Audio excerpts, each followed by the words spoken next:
What up YouTube? How are you feeling today? Hope you're doing great. Hope you're doing fantastic. Back with another Division 2 video, and today we're gonna talk about all the changes coming with TU16 and Season 10 for Countdown. Yes, they made a lot of good changes. We have a few different difficulties, we have a few new countermeasures, so it's gonna be a lot of fun to play Countdown again within TU16 and Season 10. So let's dive right into all the changes, starting with the difficulties. So let's start with all the difficulties that were added with the PTS and TU16 Season 10 update. Again, don't forget, this is the PTS, so there are still things subject to change. But for now, we have 4 different difficulties.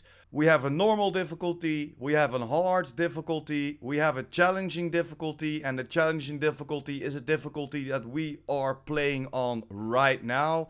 And then there is an heroic added as well. So we will get 2 difficulties under challenging what we're playing right now, and 1 difficulty higher than the challenging that we're playing right now with heroic. So let's start with normal, and normal, all the directives are deactivated. So that means that all the countermeasures directives are on a green mark. You do not have to deactivate them yourself anymore, and every single boost that is in that countdown will be active on your character. The respawns are activated and even are activated on the extraction. So if you get taken out at the extraction, you can spawn again and try to extract yourself from the countdown. There are only 2 hunters at the start and only 2 hunters at the extraction. So normally on challenging, as we know right now, we will have 4 hunters at the start and 4 hunters at the extraction. The normal difficulty will give us some decent drops as well. Don't expect too high of drops, but still you can get some pieces maxed out. Not particularly god rolled, but I found a few pieces that had maxed out attributes, or even 2 maxed out attributes, but no god roll found just yet. And the normal difficulty has a solo possibility in there, so you can just run through there solo if you like to get yourself in a little bit more of a challenge.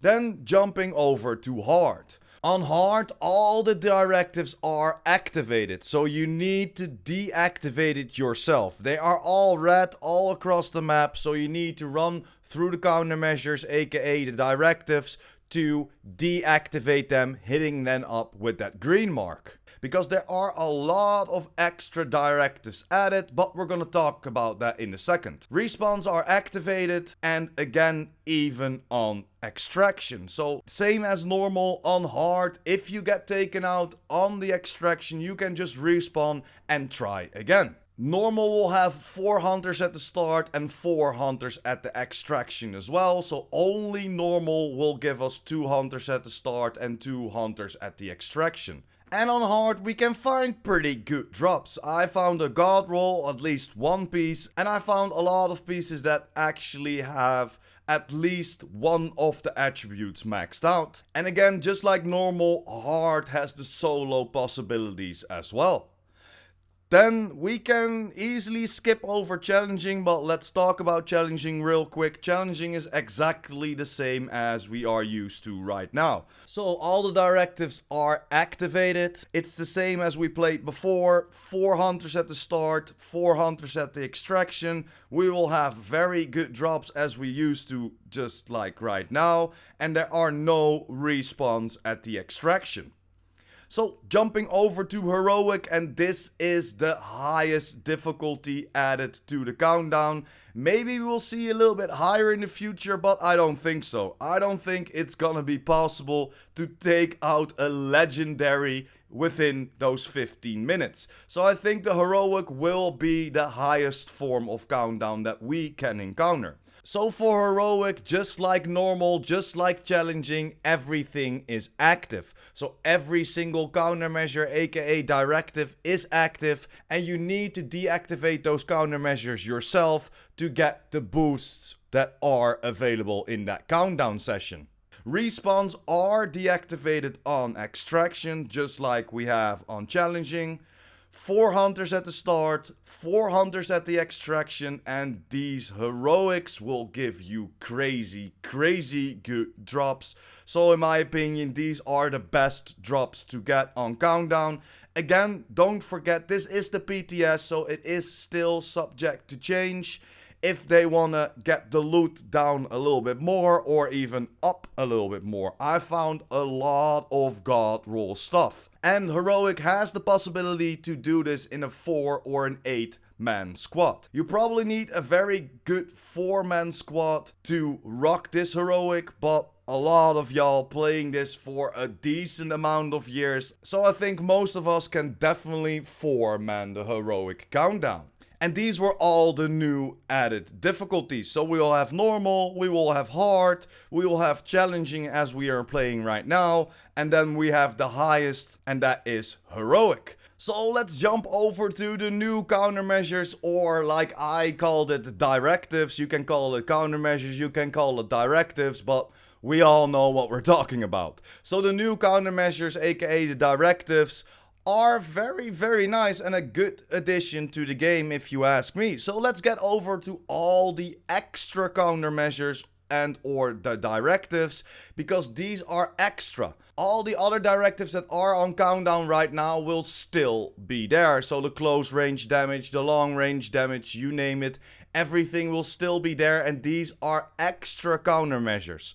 So starting with skill suppression. Once the enemy is dead, an EMP will be deployed, giving a disrupt effect that can affect agents and their skills within a 15-meter radius. Again, this value is subject to change because we're still testing it out on the PTS. Whenever you deactivate it, so whenever you get it to that green mark, enemies no longer deploy an EMP after they die, and the player reduces a 25% skill cooldown whenever they take out an enemy within 15 meters. So whenever you take out an enemy, 25% of your cooldown will go away of the skills that you're using on that build. Then we will have the explosive resistance. Enemies gain 100% explosive resistance, and when deactivated, so when you hit that up with that green mark, enemies no longer have an extra explosive resistance, and the agents gain plus 25% explosive damage.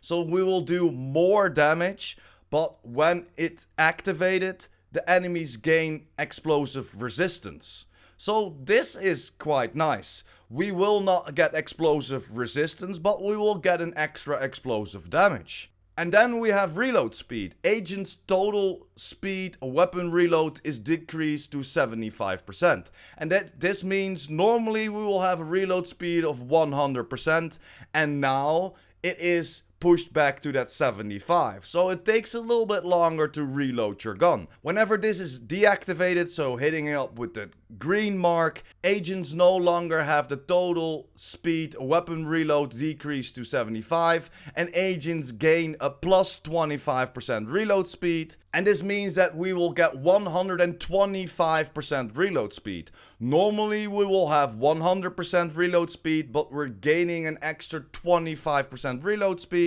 so you're reloading a lot faster. Then we have armor protection. Enemies receive 25% of incoming armor repair. Whenever this is deactivated, so again that green mark, the enemies no longer have extra armor repairs, and the agents gain 25% from incoming armor repairs. Then we will have hostile skill damage resistance. Enemy gain 50% skill damage resistance. That's quite a lot. And then when we activate it, hitting it up with that green mark, enemies no longer have extra skill damage resistance, and the enemy's skill damage resistance is reduced by 25%. So your skills will do 25% extra damage. But again, guys, please do not use your skills on the hunters. The hunters will take your skills over and wipe your whole squad. I repeat, even on challenging, even on normal, even on hard, the hunters will take over your skills. So please do not play with a skill build, or at least please do not play with a skill build or use your skills around the hunters at the start or even at the extraction. It will wipe your squad. Then the next directive we will have is Agent Hazard resistance. Agent Hazard resistance is reduced by 25%.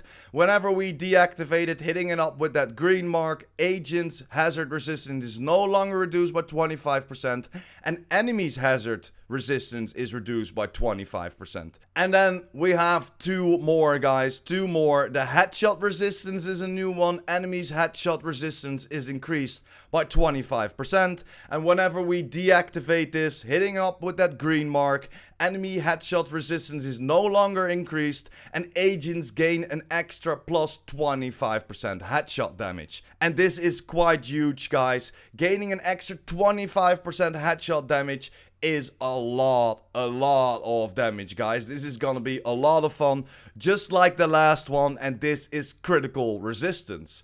Enemies reduce incoming critical chance by 25%. So whenever you have 100% critical hit chance, for example, you're shooting at an enemy and they have the critical resistance active, then you will only hit for 75% of your critical hit chance. Of course, we all know that the cap is 60%, but I just gave you an easy example, taking that 100% and getting that minus 25% of it. But whenever we deactivate this, so hitting it up with the green mark, enemies no longer reduce incoming critical hit chance by 25%, but the agents gain 25% critical hit chance.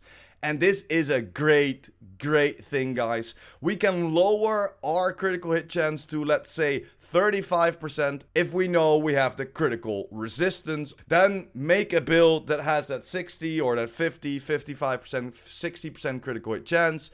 When you know you have the critical resistance, then just switch over to a build that has around that 35%. So you will always have that 60%, but then, of course, can boost your critical hit damage, hitting even harder.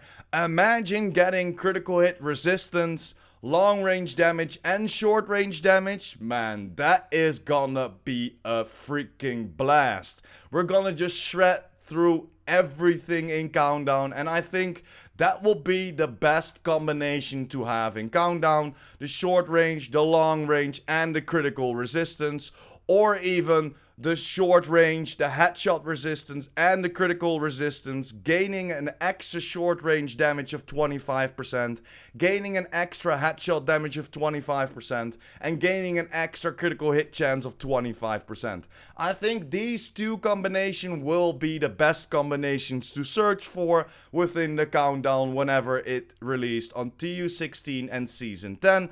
But again, guys, hit me up in the comments down below what kind of countermeasures you would like to see and what kind of countermeasures you would not like to see. So what will be the worst countermeasures that you can encounter? The 3 countermeasures will be taking out a lot of damage or slowing down your Countdown run a lot. I would love to know in the comments down below, guys.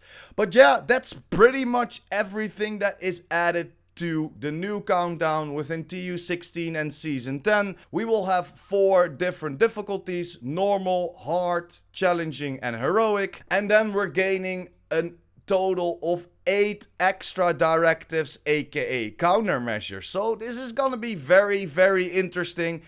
And this is everything that I can tell you about Countdown right now. Don't forget, we're still in the PTS phase, so there are a few things that are still subject to change. Keep that in mind. But I think these are great additions and will make Countdown even more fun than it is right now. But again, hit me up in the comments down below what you think about all these changes and what would you be playing. Are you playing on normal? Are you playing on hard? Are you staying at challenging that we have right now? Or are we going for heroic? One thing for sure, I will definitely go for heroic when I am in a group, but I will definitely also try out to solo the normal and solo the hard difficulties. But that's it, guys. Thanks for watching. Hope you enjoyed. Don't forget to smash that like button and hit that subscribers button. And of course the notification bell. PurePrime out.